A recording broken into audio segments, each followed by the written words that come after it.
සාදු සාදු සාදු නමස්කාර වේවා බුදුරුවනට සැමදා බුදු හිමි සරණ යමි නමස්කාර වේවා ධම්රුවනට සැමදා සදහම් සරණ යමි නමස්කාර වේවා සංඝරුවනට සැමදා මහා සංඝ සරණ යමි නමස්කාර වේවා තුනුරුවනට සැමදා තිසරණ සරණ යමි සාදු සාදු සාදු අපගේ පරම පූජනීය ගුරු දේවෝත්තම කල්යාණ මිත්‍ර පින්වත් ලොකු ස්වාමීන් වහන්සේට නිදුක් නිරෝගී දීර්ඝායුෂ සම්පන්නියම සැලසේවා සාදු සාදු සාදු ශ්‍රද්ධාවන්ත පින්වත්නි පිවිතුරු නිවන් මඟ උතුම් දහම් වැඩසටහන තුලින් අපි ඔබට සත්‍තිස් බෝධිපාක්ෂික ධර්ම ගැන තමයි කියලා දෙන්නේ අනිවාර්යයෙන්ම නිවන් දකින්න කැමති කෙනෙක් නිවනට පිවිසෙන මාවත නිවන් අවබෝධයේ පිණිස ගමන් කරන මාර්ගය සත්‍තිස් බෝධිපාක්ෂික ධර්ම. ලෞතර සම්මා සම්බුදු කෙනෙක්ම පහළ වෙන්න ඕන මේ ධර්මයේ දේශනා කිරීම පිණිස. ඒසා පරම ගම්බීර ධර්මයේ තමයි ඔබට අහන්න ලැබෙන්නේ. ඉතින් අද දවසේ මේ උතුම් ධර්ම දේශනාව සඳහා දායකත්වයේ දරන්නේ ශ්‍රී දේවානන්ද මාවත දොඩංගොඩ කළුතර යන ලිපිණේ පදිංචි ඩුබායි මහමෙවුනා භාවනා අසපුවට සම්බන්ධ පින්වත් කේ.ජී. චිත්‍රාවතී මහත්මිය විසින්. එතකොට මෙතුමිය ඊටමත් ශ්‍රද්ධාවෙන් අධර්ම දානය සිද්ධ කරන්නට මේ කටයුතු යෙදුවේ බුදුරජාණන් වහන්සේගේ පරම ගම්බීර ධර්මය අන් අයට අහන්න සලස්වන මේ පින සුළුපටුයි කියලා හිතන්න එපා. ඒ ධර්ම දානයේ පින මහත්ඵලයි මහානිසංසයි. සියලු පින් අභිභවා යනවා ධර්ම දානමේ පින. මේ විකාශන දායකත්ව දරන නිසා තමයි ඔබ මේ ලෝකයේ අයට මේ විදිහට මාධ්‍යයෙන් ධර්මයේ ශ්‍රවණය කරන්න අවස්ථාව සැලසෙන්නේ. ඒ නිසා ධර්ම දානයේ කොටස්කරුවන් වීම ගැන අප්‍රමාණ සතුටටපත් වෙන්න ඕන. ඉතින් අපි අද දවසෙත් එහෙනම් කතා කරමු. එතකොට නිවන් මාර්ගය බුදුරජාණන් වහන්සේ වදාලා මේ බුද්ධ ශාසනයේ තියෙන මාණික්‍ය 37ක් තමයි කිව්වා මේ සත්‍තිස් බෝධිපාක්ෂික ධර්ම. සතර සතිපට්ඨානය, සතර සම්‍යක් ප්‍රධාන වීරිය, සතර ඉරිදිපහද, පංච ඉන්ද්‍රිය, පංච බල, සත්ත බොජ්ජංග, ආර්ය අෂ්ටාංගික මාර්ගය. එතකොට මේ තමයි කරුණු 37. එයින් සතර සතිපට්ඨානය කියන්නේ කායානුපස්සනා, වේදනානුපස්සනා, චිත්තානුපස්සනා, ධම්මානුපස්සනා. එයින් කායානුපස්සනාව කියන එක විස්තර කළා භාවනා 14ක් යටතේ සතර සතිපට්ඨාන පොත් වහන්සේගේ විස්තරින්. ඊළඟට වේදනානුපස්සනාව විස්තර කළා. චිත්තානුපස්සනාව විස්තර කළා. ඊළඟට ධම්මානුපස්සනාව තමයි අපි විස්තර කරමින් යන්නේ. ධම්මානුපස්සනා කියන්නේ ධර්මතා. යම් ධර්මයන් පිළිබඳව සිහිය පිහිටවන ආකාරය ඒ නිවන් මාර්ගයේ බවට පත් වෙනවා. සිහිය පිහිටවන්න තමයි තියෙන්නේ. එතකොට එයින් බුදුරජාණන් වහන්සේ වදාලා භාග්‍යතුන් වහන්සේනේ සීමාව දන්නේ. භාග්‍යතුන් වහන්සේ වදාලා පංච නීවරණ පිළිබඳව සිහිය පිහිටවීම ධම්මානුපස්සනාවට අයිති. පංච උපාදානස්කන්ධය පිළිබඳව සිහිය පිහිටවීම ධම්මානුපස්සනාවට අයිති. ආයතන 6 පිළිබඳව සිහිය පිහිටවීම ධම්මානුපස්සනාවට අයිති. සත්ත්ව බොජ්ජංග පිළිබඳව සිහිය පිහිටවීම ධම්මානුපස්සනාවට අයිති. චතුරාර්ය සත්‍ය පිළිබඳව සිහිය පිහිටවීම ධම්මානුපස්සනාවට අයිති. දැන් මේ මූලික කායානුපස්සනා භාවනාවලදී දැන් භාවනා ගොඩාක් ඔබ ඉගෙන ගත්තා. ඇත්තටම ගත්තොත් එහෙම මේ ධර්ම දේශනා හොඳට කන් යොමු කරගෙන කෙනෙක් අහනවා නම් එයාට ලැබෙන ධර්මඥානය සුළුපටු දෙයක් නෙවෙයි. ධර්මඥානය කියලා කියන එක පින්වත්නි තමාව සුගතියට ගෙනියන දෙයක්. ඒකනේ සීක බලයක්. මේ බුද්ධ ශාසනයේ ආරක්ෂාව ලබන කෙනෙකුගේ තියෙන බලයක්. දෙව්ලොවට ඔහුව රැගෙන යන බලයක්. සද්ධා සීල ශ්‍රුත ත්‍යාග ප්‍රඥා. ශ්‍රුතේ කියන එක මේ දහන් දැනුමම. ඊළඟට මේ නාථ කරන ධර්මයක්. බුද්ධ ශාසනය අනාථ වෙන්නේ නැති දෙයක්. පිරිසිදු පහන් සිතින් ශ්‍රද්ධාවන්තයෙකුට ලැබෙන දහන් දැනුම. දහන් දැනුම මුල් කරගෙන කවදාවත් දහන් දැනුම කියන එකෙන් නිරේ ගෙනියන්නේ නැහැ. දහන් දැනුම පාවිච්චි කරන විදිහ වැරදි වුණොත්, දහන් දැනුම පිළිබඳව යාගේ දෘෂ්ටිය වැරදුනොත් තමයි නිරේ උපදින්නේ. දහන් දැනුම කියන එක සාමාන්‍යයෙන් මහා මාණික්කයක්. මේ කෙලෙස් සහිත මිනිස්සුන්ගේ හිතේ ඇති වෙන නීල මාණික්කයක් වගේ එකක්. ඒ නිසා මේ උතුම් ධර්මය හොඳට අහන්න. ශ්‍රවණය කරන්න. ඒක ඔබට මහත් වූ යහපතක්. ඉතින් මේ ධර්මයේ අහගෙන යනකොට ඔබට දැන් හිතෙන්නේ නැද්ද? බුද්ධානුස්සති, ධම්මානුස්සති, සංඝානුස්සති, ඊළඟට මෙත්තා මෛත්‍රිය, මරණානුස්සති. ඒ වගේ භාවනා දැන් කියුන්නේ නැහැ නෙමේ සතිපට්ඨානෙ. එතකොට මේ භාවනා සතිපට්ඨානෙට අයිති නැද්ද කියලා. පින්වතුනි, ඒ භාවනා කරනකොට බුද්ධානුස්සතිය, ධම්මානුස්සති, සංඝානුස්සති, ඡාගානුස්සති, ඊළඟට දේවතානුස්සති, ඒ භාවනා කරනකොට නීවරණ බැහැර කරන්න තියෙනවා. ඒ නීවරණ බැහැර කරනකොට ඒ භාවනාවලටත් බාධා වෙන්නේ කාමච්ඡන්ද ව්‍යාපාද තීන මිද්ද උද්ධච්ච කුකුච්ච විචිකිච්ඡා. අන්නේ නීවරණ බැහැර කර ඒ භාවනාව වඩනකොට ඒක ධම්මානුපස්සනාවට අයිති වෙනවා. හේතුව ඒ භාවනාවේ යන් නීවරණ කෙලෙහි සිහිය පිහිටවන නිසා. සිහිය පිහිටවන්නේ බැහැර කරන්නේ. ඒක ධම්මානුපස්සනාවට අයිති ඕනෑම භාවනාවක්. නීවරණ තේරුම් ගැනීම. ඊළඟට මේ භාවනාවෙන් ඇති වෙන සමාධිය නැත්නම් ධ්‍යානය ගමු. ඒ ධ්‍යානය තුල පංච උපාදානස්කන්ධය විදර්ශනා කරන්න පුළුවන්. ඒ ධ්‍යානය තුල පංච උපාදානස්කන්ධය දැකීම ධම්මානුපස්සනාවට අයිති. එතකොට සාමාන්‍යයෙන් ධ්‍යානයක් තුල කොහොමද පංච උපාදානස්කන්ධය දකින්නේ? සමාධියක් තුල කොහොමද පංච උපාදානස්කන්ධය දකින්නේ කියලා අපි ටිකක් ඉගෙන ගන්න කලබල වෙන්න ඕනේ නැහැ. අපි ඉස්සෙල්ලා ඉගෙන ගමු දැන් කොහොමද අද ධම්මානුපස්සනාව ඉගෙන ගන්න භාවනාව. අපි මීට කලින් ඉගෙන ගත්ත පංච නීවරණ පිළිබඳව. මං කිව්වා ඔබට ප්‍රවේශයක් දෙන්නේ ඒ අමා නිවන් සුව බොහෝ දුර නොවේ කියන සතිපට්ඨාන පොත, සිතට සුව දෙන භාවනා කියන පොත් වහන්සේ සහිත මේ දේශනා කියවන්න. ඊළඟට ධර්ම දේශනා නිතර අහන්න. එතකොට ඔබගේ ධර්මඥානෙ ගොඩාක් ඔපවෙවි බැබලි තමාව සූපත් කරන තැනට ගේනවා.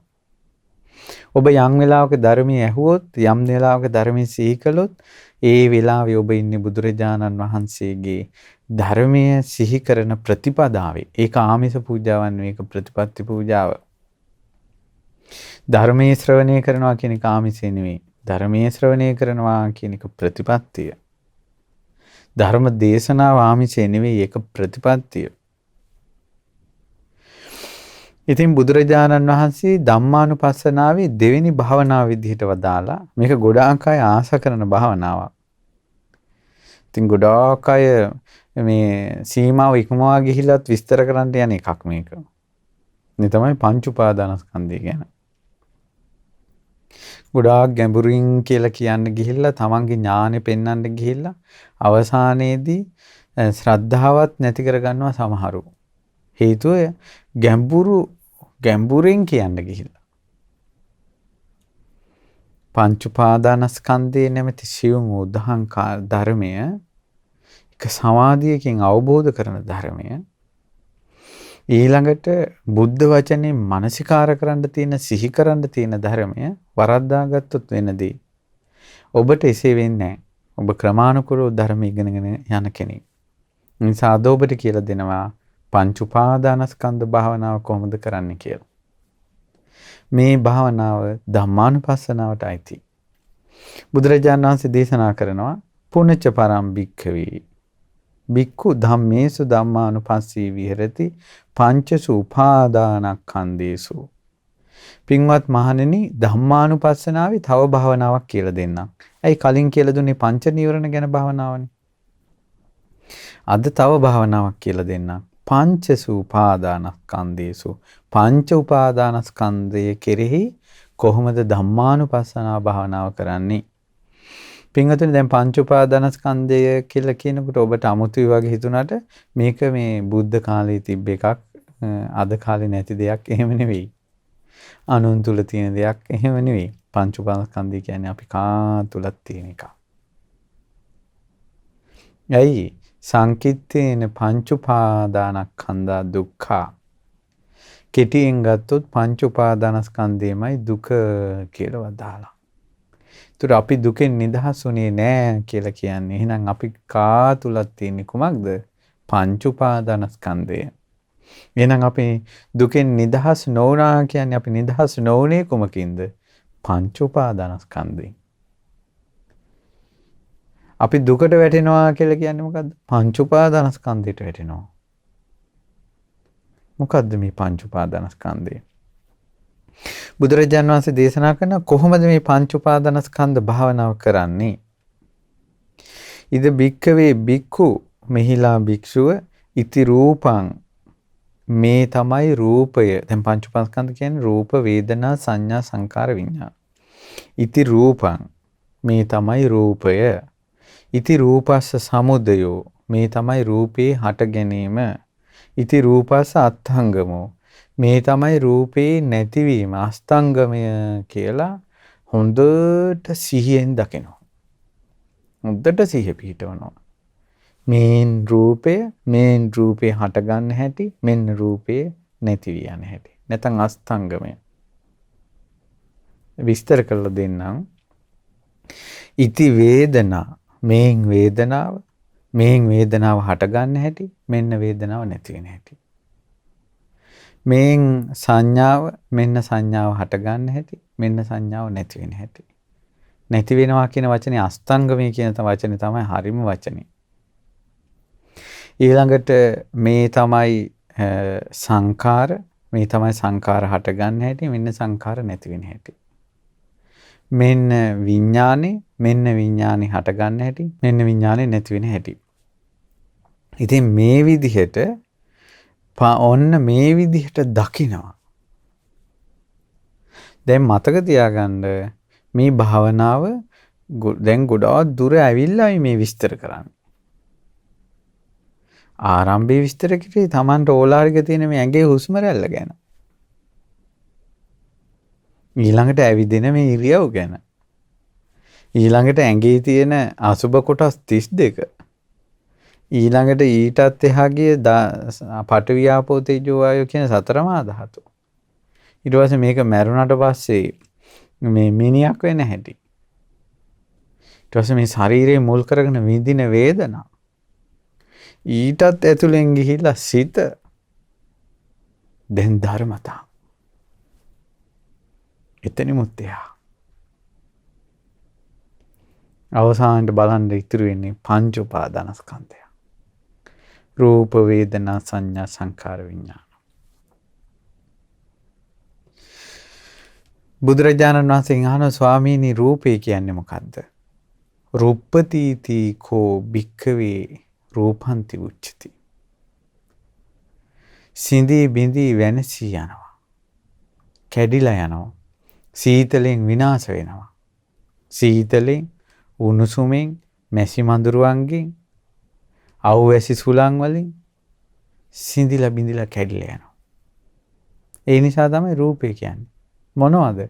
පඨවි, ආපෝ, තේජෝ, වායෝ කියන සතර මහා ධාතුත් සතර මහා ධාතුන්ගෙන් හටගත් දේවලුත්.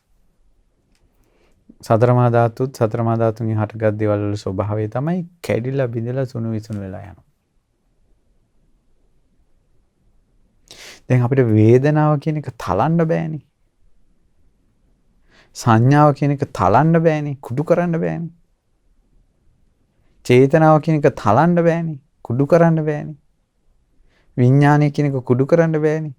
ඒ මේ පඨවි ධාතු මේ ඇඟත් තලන්න පුළුවන්, කුඩු කරන්න පුළුවන්. පඨවි ආපෝ තේජෝ වායෝ වලින් හැදිච්ච මේ රූපය තලන්ට පොඩි කරන්න සිඳින්න පුළුවන් මැසි මදුරුවන්ගේ මේකේ පැවැත්ම නැති කරලා දාන්න පුළුවන්. ඩෙන්ගු මදුරුවෙක් ආවොත් ඉවරයි. එච්චර ඕනේ පුංචි වෛරසයක් ආවොත් ඉවරයි. මේ ඔක්කොම සුණු විසුණු වෙලා යනවා. ඉතින් ඒ නිසා රූපේ කියන්නේ පඨවි කිව්වේ පොළොවට පස් වෙලා යන දේවල්. ආපෝ කිව්වේ වැగిරෙන දේවල්, ජලයේ දිය වෙන. තේජෝ කිව්වේ උණුහුමට අයිති දේවල්. වායෝ කිව්වේ හුළඟට අයිති දේවල්. මේ ශරීරයේ තියෙන උච්චරයි. පඨවි, ආපෝ, තේජෝ, වායෝ. ඊළඟට අපි ඇස් වලින් දකින රූප තියෙනවා. ඒවත් සතර මහා ධාතුන්ගෙන් හටගන්නවා. කනට ඇහෙන හඬක් එනවා. ඒවත් සතර මහා ධාතුන්ගෙන් හටගෙන එන්නේ. ඒකට සතර මහා ධාතුත් සතර මහා ධාතුන්ගෙන් හටගත්තු දේවල් වලටත් කියනවා රූපය කියලා. ඔන්න රූප. ඒතර වේදනාව කියන්නේ කියලා කියන්නේ දැන් රූපය හටගන්නේ සතර මහා ධාතුත් සතර මහා ධාතුන්ගෙන් හටගත් දේවල් වලින්. වේදනාව කියන්නේ විඳිනවා කියන එකට. කොමක්ද විඳින්නේ? සැපත් විඳිනවා, දුකත් විඳිනවා, සැප දුක් රහිත බවත් විඳිනවා. ඒ වේදනාව හටගන්නේ ස්පර්ශය නිසා. ඒක දැන් වැඩිපුර විස්තර කරන්න ඕනේ වේදනානුපස්සනාව කලින් විස්තර කරලා තියෙන නිසා. ඒක තමයි වේදනාව කියන්නේ. දැන් බලන්න හොඳට බලන්න. කායානුපස්සනාව හොඳට වඩපු කෙනාට රූපය කියලා කියනකොට ආයේ එයාට ලොකු විස්තර ඕනේ නැහැ දැන්. රූප වේදනා කියනකොට වේදනානුපස්සනාව වල්ලා තියෙන කෙනාට ලොකු විස්තර ඕනේ නැහැ දැන්. චිත්තානුපස්සනාව වඩපු කෙනාට සංඥා, චේතනා, විඥාන කියන කාරණා ගැන වැටහීම එනවා. දැක්කද ධම්මානුපස්සනාව අවසානයේ එන්න හේතුව? මේ හතර සතිපට්ඨානේ වරද්දාගත්තොත් නිවන් මාර්ගයෙන් වරද්දා ගන්නවා වෙනවා. එතකොට දැන් තේරෙනව නේද මේ පංච උපාදානස්කන්ධය අවබෝධ කරගන්න අතිශයින්ම පහසු මඟ සතර සතිපට්ඨානේ බව. එතකොට සංඥා කියලා කියන්නේ හඳුනා ගැනීම. එතකොට දැන් වේදනා කියන එක තේරෙනවනේ. ඒ වේදනාව ඇහි ස්පර්ශයෙන් හට ගන්නවා, කනේ ස්පර්ශයෙන් හට ගන්නවා, නාසය ස්පර්ශයෙන් හට ගන්නවා, දිව ස්පර්ශයෙන් හට ගන්නවා, කය ස්පර්ශයෙන් හට ගන්නවා. සංඥා කියන්නේ හඳුනා ගන්නවා. හඳුනා ගන්නවා කියලා කියන එක විස්තර කරනවා සාරිපුත්ත මහ රහතන් වහන්සේ. ඒ හඳුනා නිල් පාටත් හඳුනා ගන්නවා. කොළ පාටත් හඳුනා ගන්නවා. ඊට පස්සේ එක එක පාට හඳුනා ගන්නවා. පාටවල අපි වෙන වෙනම හඳුනා ගන්න. එහි වගේ. එතකොට ඒ හඳුනා ගැනීම අපි ගත්තොත් මේ අම්මා, මේ තාත්තා, මේ ස්ත්‍රියක්, මේ පුරුෂයෙක්, මේ ගහක්, මේ ගස්, මේ වැලක්, මේ ගඟක් කියලා අපි ඒක හඳුනාගන්නේ. ඒ හඳුනා ගැනීම කියන එක තමයි සංඥාව කියලා කියන්නේ. ඒක ඔච්චර ලොකු විස්තර නැතුන් ආකාර 6කින් විස්තර කරනවා. රූප සංඥා, සද්ද සංඥා, ගන්ධ සංඥා, ඊළඟට රස සංඥා, පොට්ටබ්බ සංඥා. ඇහැට එන රූපේ හඳුනා ගන්න. රූප සංඥා. ඒ විදිහට තේරුම් ගන්න ඕන හඳුනා ගැනීම. එතකොට මේ හඳුනා ගැනීම ඇයි වෙන වෙනම තියෙන්නේ? දැන් අපිට රූපයක් කනගාවට ගෙනිච්චට කනෙන් හඳුනා ගන්නෑ රූපේ. ඒ රූපේ ඇහැ ඉස්සරහට ගේන්න ඕනේ. ඒක තමයි ඇහෙන් හඳුනාගන්නේ. අන්න රූප සංඥා. ඊට පස්සේ දැන් අපි කියමු ඉයර්ෆෝන් එකකින් හරි ෆෝන් එකකට මොකට හරි ගහලා ඉයර්ෆෝන් එකකින් සවුන්ඩ් එකක් එනවා. හඬක් එනවා. ඒ හඬ ඇහැ ළඟට තිබ්බා කියලා හඬ එන්නේ. ඒකට ඇහෙන් හඬ හඳුනාගන්නේ. ඒක කනට ගහන්න ඕන. ඒකට කනෙන් තමයි ශබ්දේ හඳුනාගන්නේ. ගන්ධ සුවඳක් කන ගාව තිබ්බා කියලා හඳුනාගන්නේ. ඒක නාසයෙන් තමයි හඳුනාගන්නේ. අතට හොද්ද ගත්තා කියලා රස දැනෙන්නේ නැහැ. කයට ඒක දැනෙන්නේ නැහැ. ඒක දිවෙම ගන්න ඕන. ඒකට දිවට තමයි රසය දැනෙන්නේ.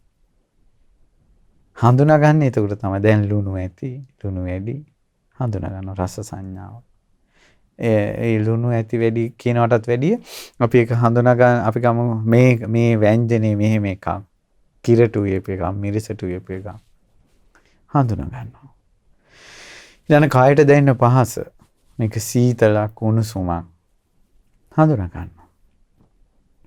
එතකොට හඳුනා ගැනීම සංඥාව. සංඛාර කියන්නේ චේතනා. දැන් ස්පර්ශය නිසාමයි හඳුනා ගැනීම එන්නේ. ඇසයි රූපයයි විඥානය එකතු වුණ තැන තමයි රූපේ හඳුනා ගන්න. කනයි ශබ්දයයි විඥානය එකතු වුණ තැන තමයි ශබ්දේ හඳුනා ගන්න. ඒකට ස්පර්ශය නිසා හඳුනා ගැනීම තියෙන්නේ. පස්සපච්චය සංඥා. ස්පර්ශය නිසා නාසය ගඳ සුවඳයි විඥානය එකතු වෙන්න ඕනේ. නැත්නම් කොහොමද හඳුනාගන්නේ ගන්න එක? දිවයි රසයයි විඥානය එකතු වෙන්න ඕනේ. නැත්නම් කොහොමද හඳුනාගන්නේ? කයයි පහසයි විඥානය එකතු වෙන. දැන් ඇඟ තිබ්බා කියලා දැන් මෙයා නිදාගෙන ඉන්නවා. ඒකට එයාගේ ඇඟ මෙහෙම කවුරු හරි අත ගැවුවොත් එයාට දැනෙන්නේ නැහැ. හේතුව කයක් තියෙනවා පහසක් තියෙනවා. ඊට අදාළ විඥානය ඇති වුන්නේ නැහැ. ඒකයි දැනුන්නේ නැත්තේ. ඒ තුනම එකතු වෙච්ච තැන දැනෙනවා. ඒකෝර හඳුනා ගන්නවා කවුරු හරි ඔන්න මං ගෙඟට අත තිබ්බා. කවුරු හරි මට කතා කළා. දැන් නිදාගෙන ඉන්නවා. කනක් තියෙනවා. කවුරු හරි කියලා කතා කරනවා. ඇහෙන්නේ නැහැ යාට. එයා නිදි. හේතුව කනක් තියෙනවා, ශබ්දයක් තියෙනවා. ඇයි යාට ඇහුන්නේ නැත්තේ? විඥානය එතන හටගත්තේ නැහැ. ඔන්න විඥානය හටගත්ත ගමන් තමයි දඩස් ගාලා නැගිටින්නේ. ඒ විදිහට තේරුම් ගන්න ඕනේ. ඉතින් මේ තුනම එකතු වෙන්න ඕන හඳුනා ගැනීම පිණිස. ඊළඟට රූප, වේදනා, සංඥා, සංඛාර. සංඛාර කියලා කියන්නේ චේතනාවට. ඇහැයි රූපයයි විඥානය එකතු වුණාට පස්සේ එතන චේතනා ඇති වෙනවා. දැන් බලන්න රූප ගැන අපිට චේතනා ඇති වෙනවා. ඒක කියන්නේ රූප සංචේතන. ශබ්ද ගැන චේතනා ඇති වෙනවා. ශබ්ද සංචේතන. ගන්ධ සුවඳ ගැන චේතනා ඇති වෙනවා. ගන්ධ සංචේතන. රසය ගැන චේතනා ඇති වෙනවා. රස සංචේතන. පහස ගැන චේතනා ඇති වෙනවා. පොට්ටබ්බ සංචේතන. සිතිවිලි ගැන චේතනා ඇති වෙනවා. ඒකට කියනවා ධම්ම සංචේතන. දැන් අපි කියමුකෝ නිවනක් කියන එකක් අපි ඇහෙන් දැකපු එකක්වත් එහෙම කතාවක් නෙවෙයි. නිවන කියන එක අපි කනින් අහපු යම් ධර්මයක් සිතිවිල්ලක් ඔස්සේ අපි හිතනවා. භාවනා අරමුණක් වුණත් ඒවා ධම්ම සංචේතන. ධම්ම සංචේතන. එතකොට මේ චේතනාව ඇති වෙන්නේ ස්පර්ශය නිසා. ඇහි රූපේ විඥානය එකතු වුණොත් තමයි ඒ රූපය ගැන චේතනාවල් වෙන්නේ. කනයි ශබ්දයේ විඥානය එකතු වුණොත් තමයි චේතනාවල් ඇති වෙන්නේ. නාසයයි ගන්ධ සුවඳ විඥානය එකතු වුණොත් තමයි චේතනාවල් ඇති වෙන්නේ. ස්පර්ශය නිසා චේතනාව සංඛාර.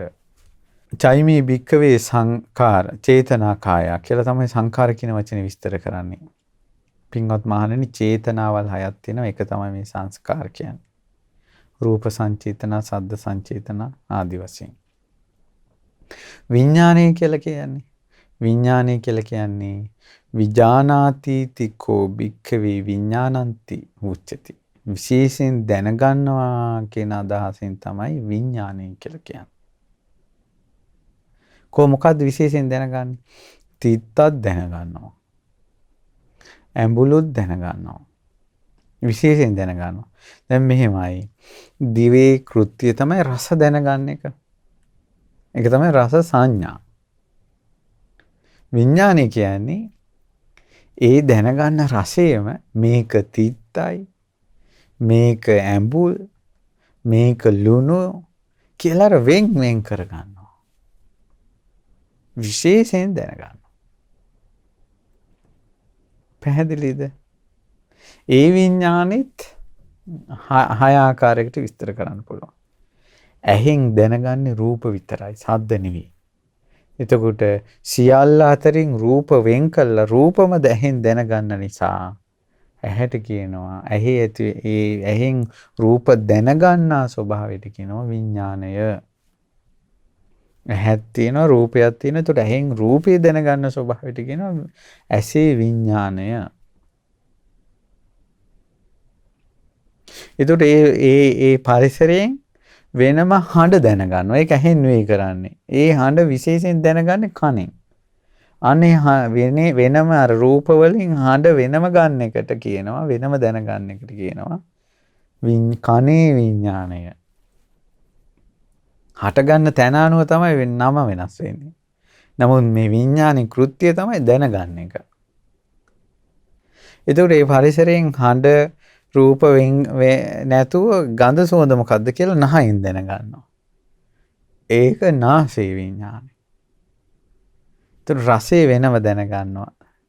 ඒක දිවේ විඥානය. ඒක ASCII කයට දැනෙන පහස, සීතල, උණුසුම ඒවා දැනෙනවා. ඒවා දැනගන්න එක කයේ විඥානය. මනසින් ඒක ASCII මේවා මෙහෙම වෙන්න ඇති මෙහෙම සිතිවිලි සමුදාය. සිතෙන් සිතිවිලි දැනගන්නවා. මනෝ විඥානය. විඥානය කියන්නේ දැනගන්නවා විශේෂයෙන්. හැබැයි තැන අනුව නව වෙනස්. උදාහරණයක් ගත්තොත් ගින්දරක් ගන්නකෝ භාග්‍යතුන් වහන්සේ වදාලා ගින්දර ගොම දාලා පත්තු කරනකොට කියනවා ගොම ගින්දර. දර දාලා පත්තු කරනකොට කියනවා දර ගින්දර. පිදුරු දාලා පත්තු කරනකොට කියනවා පිදුරු ගින්දර. ඊට පස්සේ මේ විදිහට දර අර ගින්දර ඇවිලෙන මූලද්‍රව්‍ය අනුව නම වෙනස් වෙනවා. නමුත් තේජෝ ධාතුව ගින්දර ගින්දරමයි. ඒ වගේ තමයි විඥානය කියන එකේ ස්වභාවය තමයි විශේෂයෙන් දැනගන්න එක. නමුත් ඇහෙන් දැනගන්නකොට ඒකට කියනවා ඇහි විඥානය. කනේ විඥානය, නාසයේ විඥානය, දිවේ විඥානය, කයේ විඥානය, මනසේ විඥානය. ඔන්න පංච උපාදානස්කන්ධ භාවනාව කරන්න ඕන මූලික කාරණාව ඇහුවා පළවෙනි වචනේ ඉති රූපං කියන තැන. මේ තමයි පංච උපාදානස්කන්ධය. ඒ කියන්නේ රූප, වේදනා, සංඥා, සංකාර, විඥාන. ඒතර මේකේ තියෙනවානේ පංච උපාදානස්කන්ධ කියලා වචනයක් තියෙනවානේ. පංච කියන්නේ පහ. ඒ තමයි රූප, වේදනා, සංඥා, සංකාර, විඥාන. එතකොට උපාදාන කියලා කියන්නේ රූප, වේදනා, සංඥා, සංකාර, විඥාන කියන පහට බැඳිලා ඉන්නවා. ඒ කෙරෙහි ආසාව තියෙනවා. උපාදානයේ තියෙනවා. රූප, වේදනා, සංඥා, සංකාර, විඥාන කියන පහට බැඳිච්ච නිසා උපාදාන කියලා කියනවා. එහෙකින්ට බැඳිලා නැත්තම් රූප, වේදනා, සංඥා, සංකාර, විඥාන විඥාන කියන පහට බැඳිලා නැත්තම් උපාදාන කියන වචනේ නැහැ. එහෙනම් පංචස්කන්ධ. එහෙනම් පංචස්කන්ධ කියන වචනේ භාවිතා වෙන්නේ කාටද? රහතන් වහන්සේලාට. රහත් නොවන කෙනෙකුට පංචස්කන්ධය කියන වචනේ ධර්මානුකූලව පාවිච්චි කරන්න බෑ. නමුත් පැරණි මිනිස්සු ගොඩක් ඔය වයසක හාමුදුරුවෝ පැරණි මිනිස්සු ඊළඟට ගොඩක් ඔය උගත්තු ගොඩක් කතා කරනකොට මේ පංචස්කන්ධය කියලා කතා කරනවා. ඒක සමාජ වහරක් වෙලා. නමුත් අවබෝධය කරා ධර්මයේ විමසද්දී සාමාන්‍යයෙන් රහත් නොවන කෙනෙකුට පංචස්කන්ධය කියන වචනේ පාවිච්චි කරන්නේ නැහැ. ඇයි ඔහුට උපාදාන තියෙනවා. රහත් නොවන කෙනාට. ඒ නිසා පංච උපාදානස්කන්ධ. ස්කන්ධ කියන වචනෙටත් අර්ථයක් තියෙනවා. දැන් ඔන්න පංච කියලා රූප වේදනා සංඥා සංකාර විඥාන කියලා ඔන්න පහ තේරුවා. උපාදාන කියන්නේ බැඳිලා ගියා. තෘෂ්ණාවෙන් ඇලීමෙන් බැඳිලා ගියා. ඔන්න උපාදාන කියන වචනේ තේරුවා. ස්කන්ධ. ස්කන්ධ කියලා කියන්නේ කාලය හා අවකාශය අතර පැවැත්ම. ඒ කියන්නේ මේ රූප වේදනා සංඥා සංකාර විඥාන කියන එකට අපි බැඳෙනවා ආකාර 11කින්. ඒක තමයි ආකාර 11කින් බැඳෙනවා කියන එක කෙටි කරපු වචනේ තමයි ස්කන්ධ. ඒ බැඳිලා යන අරමුණු නිමිති 11ක් ස්ථාන 11ක් ආකාර 11ක් තියෙනවා. ඒ මොකද්ද? අතීත අනාගත වර්තමාන ඊළඟට ආධ්‍යාත්මික බාහිර ගොරෝසු සියුම් හීන ප්‍රනීත දුර ළඟ 11යි. ඒක කොහොමද තේරුම් ගන්නේ? අතීත කියන්නේ අතීතං නිරුද්ධං විපරිණතං. අතීතයට ගිහිල්ලා නිරුද්ධ වෙලා වෙනස් වෙච්ච. අනාගතය කියන්නේ අජහතං අපහතු භූතං. හටගනත් නෑ පහළ වෙලත් නෑ. වර්තමාන කියන්නේ ජාතං පහතු භූතං. හටගෙන පහළ වෙලා තියෙන. එතකොට අතීත අනාගත වර්තමාන කියන තුන් කාලේ අමුතුවෙන් විස්තර කරන්න ඕනේ නෑනේ. ආධ්‍යාත්මික බාහිර. ඒ කියන්නේ තමා තුල පවතින ඊළඟට බාහිර. ගොරෝසු ස්වභාවයෙන් පවතින, සියුම් ස්වභාවයෙන් පවතින. හීන ස්වභාවයෙන් පවතින, ප්‍රනීත ස්වභාවයෙන් පවතින. දුර පවතින, ළඟ පවතින. ඔන්න 11. දැන් ආයෙත් විස්තර කරන්නම්. ඒ තමයි යම් රූපයක් තියෙනවා. අපි පුංචි කාලේ රූපයක් සිහි කරනවා. ඒතකොට ඒ රූපේ අතීතේ කන්නේ. ඔන්න අතීතේ එකක්. අපි අනාගතේ මෙහෙමයි කියලා සිහි කරනවා. ඒතකොට ඒ රූපේ අනාගතේ එකක්. දැන් පවතින රූප ගැන අපේ හිත වැඩ කරනවා. මේක වර්තමාන රූප. ඔන්න කාල තුන. තමාගේයි සලකන දෙයක් ගැන හිතනවා. ඒතකොට තමාගේ රූප. අනුන්ගේ දේවල් ගැන හිතනවා. අනුන් බාහිර රූප. ඊළඟට ගුරුසු දේවල් හිතනවා. මේ අපිට පේන දැනෙන අල්ලන්න පුළුවන් ගුරුසු රූප. සියුම් දේවල් ගැන හිතනවා. අපි කියමු දිව්‍ය රූප. ඒ වගේ දේවල්. ඊට පස්සේ සියුම් ලෝකවල ස්වභාවල්. සියුම් ධර්මතා. තවත් විස්තර කරන්නම්. ඊට පස්සේ ගොරෝසු සියුම් හීන. හීන කියන්නේ පහත් වූ දේවල්. ප්‍රනීත කියන්නේ ප්‍රනීත උතුම් දේවල්. දැන් අපි රූප අතර වුණත් බුදුරජාණන් වහන්සේ සෑය බෝධිය විහෙර උතුම් සත්පුරුෂයෝ ඒ අපිට රූප අතර උතුම් ශ්‍රේෂ්ඨ ප්‍රනීතයි. ඒකස කාමුක දේවල් බලනවා. ඒක රූප අතර හීනයි. දෙවියන්ගේ රූපේ ප්‍රනීතයි. මිනිසුන්ගේ රූපේ හීනයි. භාවනා අතර කාම අරමුණු සිටීම හීනයි. මෛත්‍රී භාවනා වගේ සිටිවිලි සිටීම ප්‍රනීතයි. හීන ප්‍රනීත. දුර ළඟ දුර දේවල් ගැන හිතනවා. ළඟ දේවල් ගැන හිතනවා. ළඟ දුර තියෙන රූප, ළඟ තියෙන රූප. එතකොට අපිට රූප උපාදාන ස්කන්ධේ හටගන්න මුල් වෙනවා. අතීතයේ දෙයක්, අනාගතයේ දෙයක්, වර්තමානයේ දෙයක්. ඒක තමාගේ දෙයක්, බාහිර දෙයක්, ගුරුසු දෙයක්, සිවුන් දෙයක්, හීන දෙයක්, ප්‍රනීත දෙයක්, දුර දෙයක්, ළඟ දෙයක්. ඔය 11න් එකක තමයි අනිවාර්යෙන් අපේ හිත පිහිටන්නේ. දැන් අපි ওই විදිහට රූප වේදනා.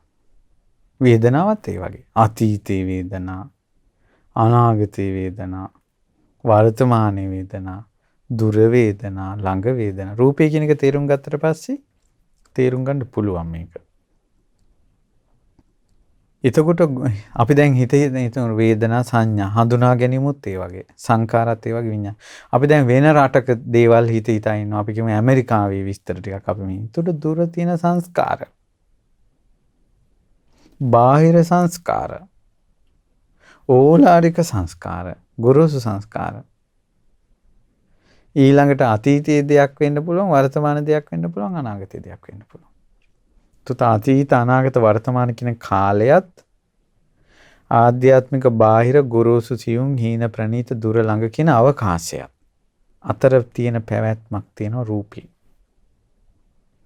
ඒ කියන්නේ රූප වේදනා සංඥා සංකාර විඥාන කියන මේ පංච උපාදානස්කන්ධයේ අනිවාර්යයෙන්ම හටගන්නේ එක්කෝ අතීතයේ අරමුණක් අරඹයක්. එක්කෝ වර්තමානයේ දෙයක්, එක්කෝ අනාගතයේ දෙයක්. එක්කෝ තමාගේ යයි සලකන කරුණක් මුල් කරගෙන, එහෙම නැත්නම් බාහිර දෙයක් මුල් කරගෙන, එක්කෝ ගොරෝසු දෙයක් මුල් කරගෙන, එක්කෝ සියුම් දෙයක් මුල්. තමන් ඉන්න ස්වභාවෙත් එක තමයි තේරෙන්නේ. දැන් නිරිසතාට ඒ නිරිසතාගේ කය නීචයි, හීනයි, මනුස්ස කය ප්‍රණීතයි.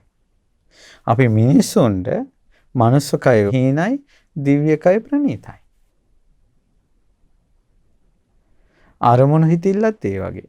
කාම අරමුණු හීනයි, භාවනා අරමුණු ප්‍රණීතයි. ඒ විදිහට රූප වේදනා සංඥා සංකාර විඥාන කියන පංච උපාදානස්කන්ධයේ ආකාර 11ක පවතිනවා. ආනේකට තමයි ස්කන්ධ. ඒ ආකාර 11කින් මේ පංච උපාදානස්කන්ධය හට ගන්නවා. ඒකට කියනවා ස්කන්ධ. පංච උපාදානස්කන්ධ.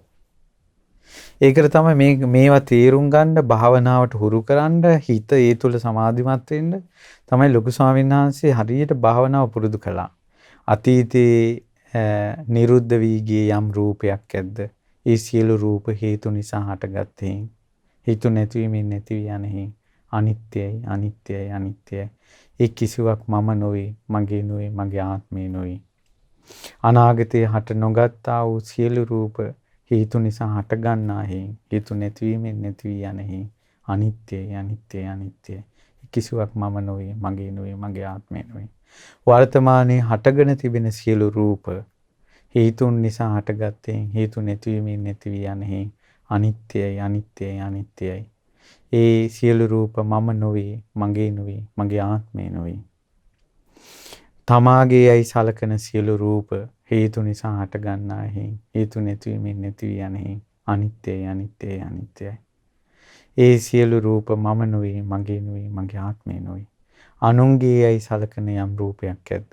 ඒ සියලු රූප හේතු නිසා හට ගන්නා හේතු නැතිවීමෙන් නැති වී යන්නේ. අනිත්‍යයි, අනිත්‍යයි, අනිත්‍යයි. ඒ සියලු රූප මම නොවේ, මගේ නොවේ, මගේ ආත්මය නොවේ. ගොරෝසු ස්වභාවයෙන් පවතින සියලු රූප හේතුන් නිසා හටගෙන හේතු නැතිවීමෙන් නැති වී යන්නේ. අනිත්‍යයි, අනිත්‍යයි, අනිත්‍යයි. ඒ කිසිවක් මම නොවේ, මගේ නොවේ, මගේ ආත්මය නොවේ. සියුම් ස්වභාවයෙන් පවතින සියලු රූප හේතු නිසා හටගත්තේ හේතු නැතිවීමෙන් නැති වී යන්නේ. අනිත්‍යයි, අනිත්‍යයි, අනිත්‍යයි. ඒ සියලු රූප මම නොවේ, මගේ නොවේ, මගේ ආත්මය නොවේ. හීන ස්වභාවයෙන් පවතින යම් රූපයක් වේද? ඒ සියලු රූප හේතු නිසා හටගත්තේ හේතු නැතිවීමෙන් නැති වී යන්නේ. අනිත්‍යයි, අනිත්‍යයි, අනිත්‍යයි. ඒ රූප මම නොවේ, මගේ නොවේ, මගේ ආත්මය නොවේ. ප්‍රණීතයයි සලකන යන් රූපයක් වේද? ඒ සියලු රූප හේතු නිසා හටගත්තේ හේතු නැතිවීමෙන් නැති වී යන්නේ. අනිත්‍යයි, අනිත්‍යයි, අනිත්‍යයි. ඒ සියලු රූප මම නොවේ, මගේ නොවේ, මගේ ආත්මය නොවේ. ප්‍රණීත ස්වභාවයෙන් පවතින යන් රූපයක් වේද? ඒ සියලු රූප හේතු නිසා හටගත්තේ හේතු නැතිවීමෙන් නැති වී යන්නේ. අනිත්‍යයි, අනිත්‍යයි, අනිත්‍යයි. ඒ සියලු රූප මම නොවේ, මගේ නොවේ, මගේ ආත්මය නොවේ. දුර පවතින යම් රූපයක් ඇද්ද? ඒ සියලු රූප හේතු නිසා හටගත්තේ හේතු නැතිවීමෙන් නැති වී යන්නේ. අනිත්‍යයි, අනිත්‍යයි, අනිත්‍යයි. ඒ දුර පවතින සියලු රූප මම නොවේ, මගේ නොවේ, මගේ ආත්මය නොවේ. ළඟ පවතින යම් රූපයක් ඇද්ද? ඒ සියලු රූප හේතු නිසා හටගෙන හේතු නැතිවීමෙන් නැති වී යන්නේ. අනිත්‍යයි, අනිත්‍යයි, අනිත්‍යයි. ළඟ පවතින සියලු රූප මම නොවේ, මගේ නොවේ, මගේ ආත්මය නොවේ. මේ විදිහට ලොකු ස්වාමීන් වහන්සේ මේ භාවනාව පුරුදු කෙරෙව්වා. ඒ පුරුදු කරන්න හේතුව ඒ වචන තුල හිත එකඟ වෙනවා. මේ පංච උපාදානස්කන්ධයේ ආකාර 11කට විදර්ශනා කරන්න හිත හුරු වෙනවා. එතකොට මේ භාවනාවෙන් අපි ගොඩාක් ප්‍රයෝජන ගන්න හිත එකඟ වුණ තැන. ඒතර මුලින්ම මෙයාට මේ රූපේ මොකද්ද, වේදනාව මොකද්ද, සංඥා මොකද්ද, සංස්කාර මොකද්ද, විඥානේ මොකද්ද කියලා එකපාරම රූප කිව්ව ගමන් තේරෙන්නේ නැහැ මේක. විඥානේ කිව්ව ගමන් තේරෙන්නේ නැහැ. නමුත් මේක කරන්න එපා අපි. රූපේ කියන්නේ මේකයි කියලා තේරුම් ගන්න සතිපට්ඨානෙ වඩන්න එපා. දැන් මේ සතිපට්ඨානේ ධම්මානුපස්සනාවෙන්නේ පංච උපාස්කන්ධ භාවනාව තියෙන්නේ. ඒ කියන්නේ හිත වැඩිලානේ. බුදුරජාණන් වහන්සේ වදාළ සමාධින් භික්ඛවේ භාවේත සමාහිතෝ භික්ඛවේ යථා භූතං පජානාති. සමාධිය වඩන්න සමාධිමත් හිතට ඇත්ත පේනවා කියෝ. ඒ මොකද්ද ඒ සමාධිමත් හිතට පේන ඇත්ත? මේ පංච උපාදානස්කන්ධේ හටගන්න හැටිත් නැති වෙන හැටි. එහෙනම් මේවා අපිට තේරෙන්නේ නැහැ කියලා අත්හරින්න එපා. අනේ ජීවිතේට කොහොම හරි මේ භාවනාව කරගන්න. මේ 11 ආකාරයකට පංච උපාදානස්කන්ධය සිහි කරන එක. විදර්ශනා කරන එක භාවනා විදියට. මූලික විදියට සමතේ විදියට වැඩි. නමුත් හිත එකඟ වෙනකොට මේක යථාර්ථය තේරෙන්න ගන්නවා. හිතට හුරු කරගන්න මේක. නොහුරු දේවල්. ඉතින් නොහුරු දේවල් අනේ මේවා තේරෙන්නේ නැහැ කියලා අතෑරියෝ කවදාවත් තේරෙන්නේ නැහනේ. තේරෙන්නේ නැහැ කියලා අතෑරියොත් එහෙම කවදාවත් තේරෙන්නේ නැහැ. ඒ නිසා පොඩ්ඩක් කොලයක් කරන් මේවා ලියාගෙන පොත් බලලා අමාරුවෙන් මහන්සි වෙන්න මේක මේ දුකෙන් නිදහස් වෙන්න මේවා කරන්නේ. සංසාරයෙන් නිදහස් වෙන්නේ රස්සාවක් ගන්නද, පඩියක් ගන්නද, පෙන්ෂන් එක ගන්නද, ලෝකෙට පේන්නද? මේ හැම දෙයක්ම කරන්න ඕනේ තමාගේ සසර ගමන කෙලවර කර ගැනීම පිණිස. ඒ පිණිස ඔබ ගන්නවද මහන්සියක් කියලා බලන්න. ඔය ඇතින් අත්වලින් කොච්චර කටුසටහන් දාලා ඇතිද, නෝට් ගහලා ඇතිද, කොච්චර ලියලා ඇතිද, සසර දුකෙන් නිදහස් වෙන්න ලියපු අකුරු කීයක් තියෙනවද? ඔබ බලන්න. ඔබට නිවනක් ඕනේ නැද්ද? ඒක අමාරුයි කියලා අතාරින්න එපා. මේක වයස තරහා තිරමන්නේ නැහැ. පුංචි අයයන්ටත් තේරෙනවා, වැඩිහිටිය අයයන්ටත් තේරෙනවා, වයසක අයටත් තේරෙනවා මේක. තේරුම් ගන්න. අමාරුයි කියලා අතාරින්න එපා. රූපය කියන එකත් කියලා දුන්නා. ඒතර පංච උපාදාන ස්කන්ධයක් කියලා දුන්නා, උපාදාන කියන එකක් කියලා දුන්නා, ස්කන්ධ කියන එකක් කියලා දුන්නා. දැන් මේකේ තියෙනවානේ ඉති රූපං මොන රූපය කියන එක ගැන කියලා දුන්නා. ඉති රූපස්ස සමුදය, ඉති රූපස්ස අස්තංගම. රූපේ සමුදය. රූපේ අස්තංගමී කියන්නේ මොකද්ද? පින්වතුනි, භාග්‍යතුන් වහන්සේ වදාලා ද භික්ඛවේ භික්ඛු රූපං අභිනන්දති. මේ රූපය සතුටෙන් පිළිගන්නවා. අභිවදති, සන්තෝෂෙන් කතා කරනවා. අජ්ජෝසාය තිට්ඨති, රූපේ බැස ගන්නවා ඇතුළෙම. තංච රූපං අභි නන්දතෝ අභිවදතෝ අජ්ජෝසාය තිට්ඨතෝ. මේ විදිහට රූපේ සතුටෙන් පිළිගන්නකොට, සතුටෙන් කතා කරනකොට, ඒ තුල බැස ගන්නකොට uppajjati nandi, ඒ ගැන කැමැත්ත ඇති වෙනවා. තදුපාදානං, කැමැත්තක් ඇති වුණොත් එහෙම ඒකම තමයි උපාදානය වෙන්නේ. උපාදාන පත්‍ය භවෝ. බැඳුනොත් කර්ම සකස් වෙනවා. භව පත්‍ය ජාති. ඒ කර්ම සකස් වුණොත් ඉපදෙනවා. ජාති පත්‍ය ජරා මරණං ශෝක පරිදේව දුක්ඛ දෝමනස් උපායාසා සම්භවಂತಿ. අයං රූපස්ස සමුදයෝ. ඉපදුන කෙනාට ජරා මරණ ශෝක උරුම වෙනවා. මෙන්න රූපේ හට ගැනීම. එන රූපේ හට ගැනීම කියන්නේ සංසාරේ හට ගැනීම. දුකේ හට ගැනීම. පටන් ගත්ත කොතනින්ද? මේ රූපය සතුටෙන් පිළිගත්තා.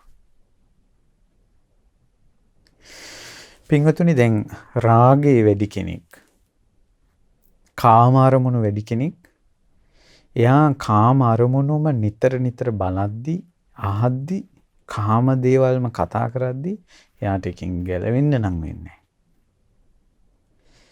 එයාට සසරම හැදෙනවා කාමයට අනුව. ඇයි ඒ රූප වේදනා සංඥා සංකාර විඥාන කියන පංච උපාදානස්කන්ධේ සතුටෙන් පිළිගෙන කතා කර කර ඒ තුල බැසගෙන ඒකට මැලෙනවා. ඒකම උපාදානෙ. ඒකටම සසර හැදෙනවා. හැබැයි ඒකේ අසුබේ දැක්කොත් අසුබ කතාව ගත්තොත් එයාගේ කතාවට අසුබ කතාව එකතු කළොත් අසුබ කතාව ඇහුවොත් ඒ කියන්නේ රූපේ යථාර්ථය ගැන ඇහුවොත් ඒ ගැන ඒ රූපය ගැන අසුබය ඒකේ අනිත්‍ය ඒකේ විපරිණාමය ඒකේ ආදීනව නිතර නිතර අහනකොට ඒ තුල හිත බැස ගන්නෑ කැමැත්ත ඇති වෙන එක අඩු වෙනවා. එතකොට ග්‍රහණය වෙන්නේ නැහැ. එතකොට දැන් මේ කියපු හෝදුවාවෙන් තමන්ගේ කෙලෙස් අඩු කරගන්න දුරු කරගන්න යම් හෝදුවාවක් ඔබට එනවා. ඒ කියන්නේ තමන්ගේ අහන දෙයට, තමන් කියන දෙයට, තමන් සිතන දෙයට එකතු කරගත යුතු දේවල් මොනවද කියලා බලන්න. මේ ඕලාරික කෙලෙස් ප්‍රහාණය. සමාධිය හොඳට වඩපු කෙනාට සමාධිය තුල මේ රූපේ පිළිගන්න හැටි. රූපේ කෙරෙහි සතුටෙන් කතා කරන හැටි. රූපය තුල බැස ගන්න හැටි හොඳට ප්‍රකට වෙනවා. ඒ කෙරෙහි ඇලෙන හැටි. ඒ ඇලීම උපාදාන වෙන හැටි. මෙන්න සසර හැදෙන හැටි. මේක තමයි රූපේ සමුදය, වේදනාවේ සමුදය, සංඥාවේ සමුදය, සංස්කාරයේ සමුදය, විඥානයේ සමුදය. ඒ තමයි සතුටෙන් පංච උපාදානස්කන්ධය ගැන පිළිගන්නවා, කතා කරනවා, ඒ තුල බැස ගන්නවා. පංච උපාදානස්කන්ධය කියන්නේ කොහොමද? ඕලාරික වශයෙන් ගත්තොත් ඔබ මේ රූප, ශබ්ද, ගන්ධ, රස, පහසවල් ගැන මේ කතා කරන්නේ. මේවා සතුටෙන් කතා කරනවා. කෑමක් ගැන කොච්චර සතුටෙන් කතා කරනවද? ගමනක් බිමනක් ගිය කොච්චර සතුටෙන් කතා කරනවද? තමන්ගේ ගෙදර ගැන, තමන්ගේ වාහනේ ගැන කොච්චර සතුටෙන් කතා කරනවද? පංච උපාදානස්කන්ධේ මේ සතුටෙන් පිළිගත්තේ. සතුටෙන් කතා කළේ. ඒ තුල බැසගත්තේ. එතනමනේ කැමැත්ත හටගත්තේ. තදූපාදාන. ඒකම උපාදානය වෙනවා.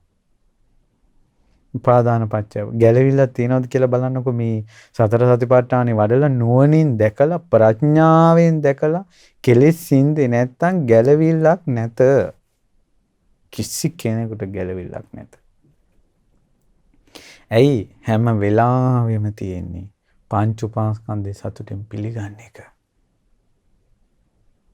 ඒ ගැන සතුටෙන් කතා කරන එක. ඒ තුල බැස ගන්න එක. එච්චරයි අපි කරන්නේ.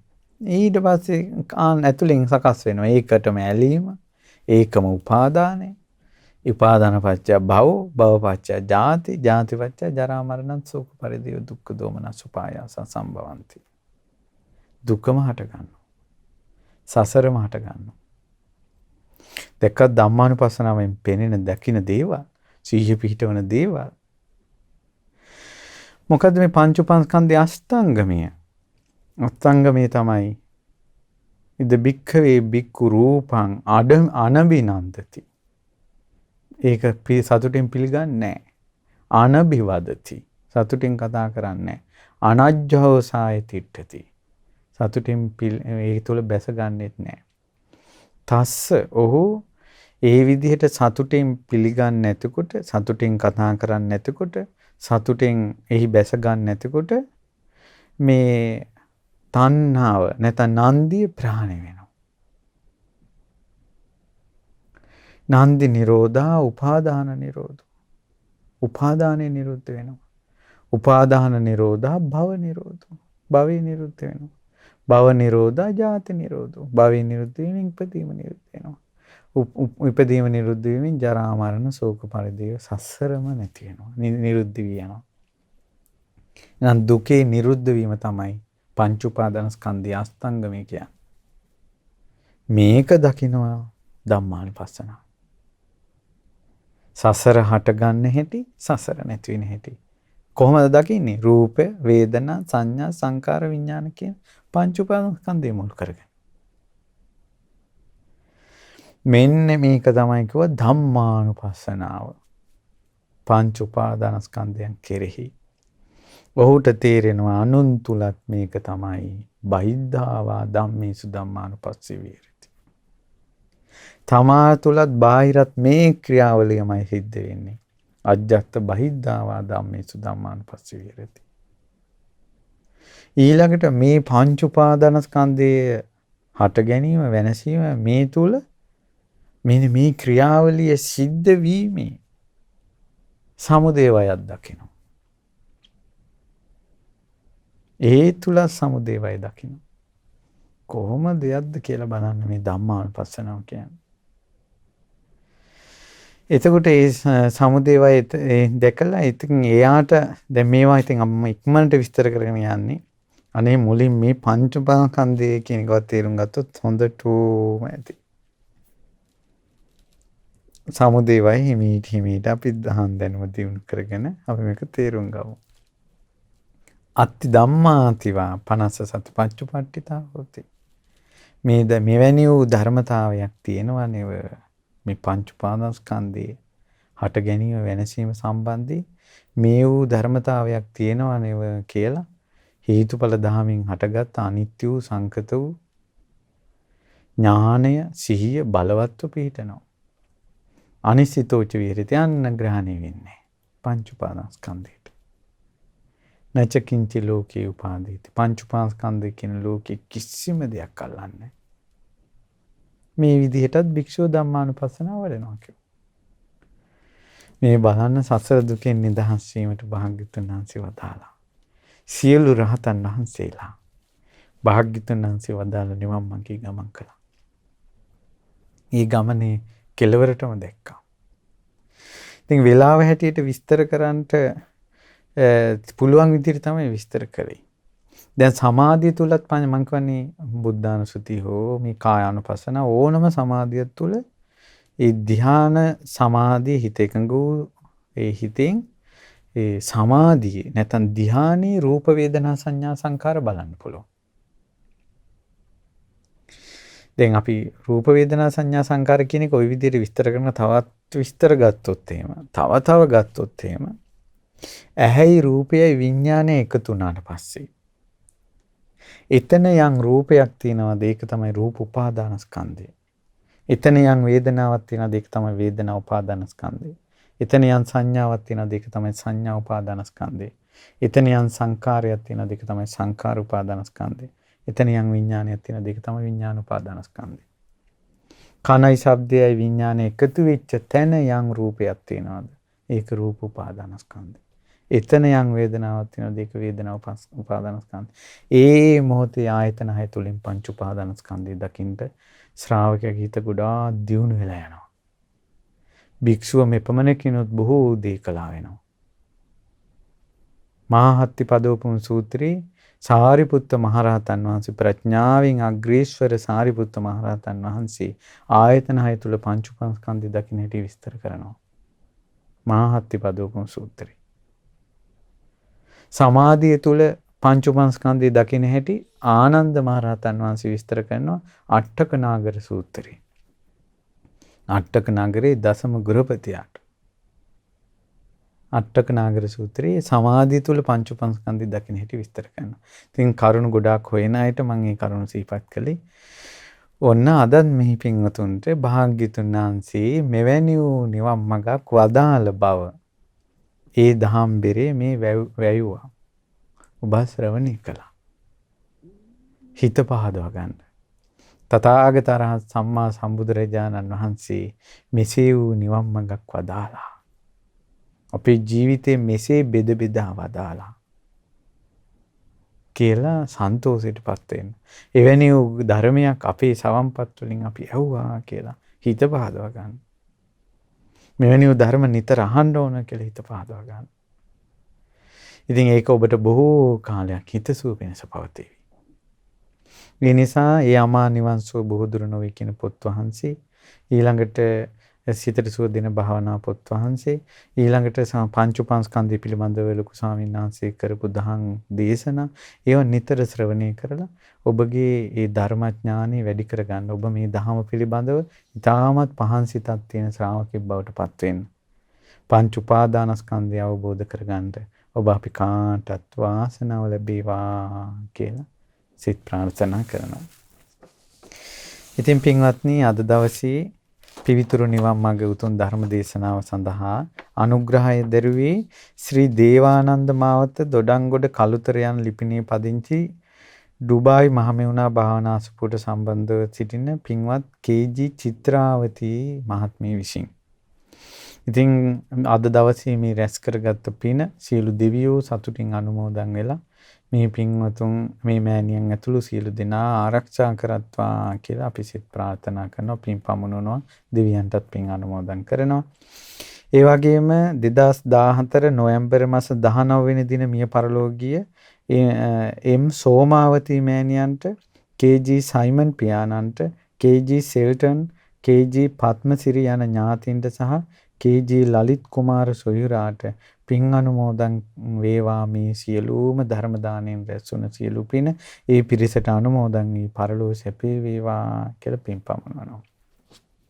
ඒ වගේම මෙවැනි වූ පංච උපාදානස්කන්ධාදී ඊ타මත් මේ බුද්ධ ශාසනයේ තියෙන පරම ගම්බීර ධර්මයන් අවබෝධ කළ යුතු ධර්මයන් අපිට මිහිරි ලෙස කියලා දුන්න වචනෙන් පහදා අපිට දේශනා කළ ඒ වගේම අපිට උගන්වා වදාළ මේ දහම් පොත්පත් ලියමින් අපිට මේ ධර්මයේ ගොඩාක් ඇසුරු කරන්න අවස්ථාව සැලසූ අපගේ පරම පූජනීය ගුරු දේවෝත්තම කල්යාණ මිත්‍ර පින්වත් ලොකු ස්වාමීන් වහන්සේ නිදුක් වේවා, නිරෝගී වේවා, සුවපත් වේවා, දීර්ඝායුෂම ලබත්වා.